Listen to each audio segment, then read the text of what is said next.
अस्सलामु अलैकुम वरहमतुल्लाहि वबरकातुहू। नमाज में सना पढ़ने का सही तरीक़ा क्या है? और जो शख्स नमाज के बीच में आ रहा है, जिसकी एक या दो रकात छूट गई है, वो सना पढ़ेगा या नहीं? और अगर पढ़ेगा तो कब, किस तरह पढ़ेगा? आज की इस वीडियो में इंशाअल्लाह ये बातें हम समझने वाले हैं। देखिए, आम तौर से नमाजी हजरात, चाहे मर्द हो या औरत हो, सना पढ़ने में एक गलती किया करते हैं। बहुत से हजरात ये गलती किया करते हैं। सना पढ़ने का नमाज के अंदर सही तरीक़ा ये है कि आप पढ़ें सुब्हानकल्लाहुम्मा व बिहम्दिका व तबारकस्मुका व तआला जद्दुका व ला इलाहा गैरुक।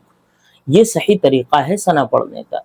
लेकिन बहुत से हजरात इसमें लफ्ज़ सना भी ऐड कर देते हैं और वो इस तरह पढ़ते हैं सना सुब्हानकल्लाहुम्मा व बिहम्दिका। तो लफ्ज़ सना जो है ये इस दुआ का नाम है, इस दुआ का हिस्सा नहीं है।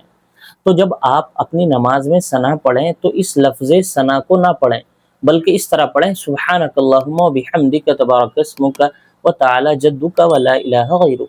लफ्ज़ सना ना बोलें, क्योंकि जो लफ्ज़ सना है ये इस दुआ का नाम है, इस दुआ का हिस्सा नहीं है।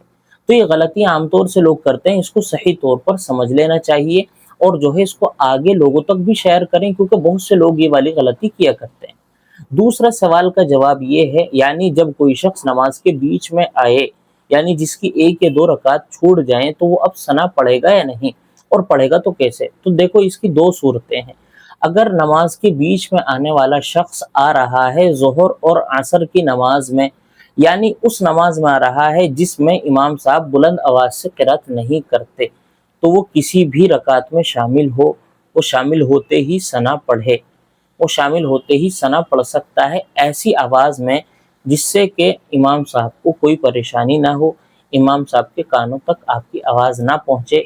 इतनी कम आवाज़ में आप सना पढ़ सकते हैं उन नमाज़ों में जिन नमाज़ों में बुलंद आवाज़ से क़िरात नहीं होती। और अगर आप आ रहे हैं ऐसी नमाज के बीच में जिस नमाज में इमाम साहब बुलंद आवाज़ से क़िरात करते हैं, यानी फजर है, मगरिब है, इशा है, बुलंद आवाज़ से क़िरात होने वाली नमाज में अगर आप शरीक हो रहे हैं और आपकी एक या दो रकात छूट गई हैं, तो अब आप सना ना पढ़ें, आप सना को छोड़ दें और आप सना पढ़ें जब आप अपनी छूटी हुई रकात पूरी करने के लिए खड़े हो जाएं।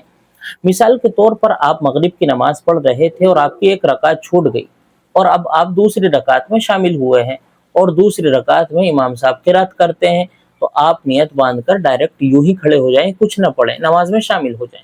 फिर जब इमाम साहब तीसरी रकात में अपना सलाम फेरें और आप अपनी पहली रकात को पूरा करने के लिए खड़े हों, तो अब आप सना पढ़ें, शुरू रकात में सना पढ़ें जिस तरह पहली रकात में सना पढ़ते हैं। तो सना पढ़ने का सही तरीक़ा ये है। तो पहली बात तो ये कि आप सना पढ़ने में गलती ना करें, लफ्ज़ सना ऐड ना करें, एक गलती। दूसरी बात, आप जो है सना पढ़ने में इस बात का ख्याल रखें कि आप कौन सी नमाज में आ रहे हैं। अगर आप ज़ोहर और असर जैसी नमाज में आ रहे हैं तो आप सना किसी भी रकात में पढ़ सकते हैं, और अगर आप इनके अलावा उन नमाज़ों में आ रहे हैं जिन नमाज़ों में बुलंद आवाज़ से क़िरात की जाती है, तो उसमें आप सना जब पढ़ें जब आप अपनी रकात, छूटी हुई रकात को पूरी करने के लिए खड़े हों। यह है सना पढ़ने का सही तरीक़ा। अस्सलामु अलैकुम वरहमतुल्लाहि वबरकातुहू।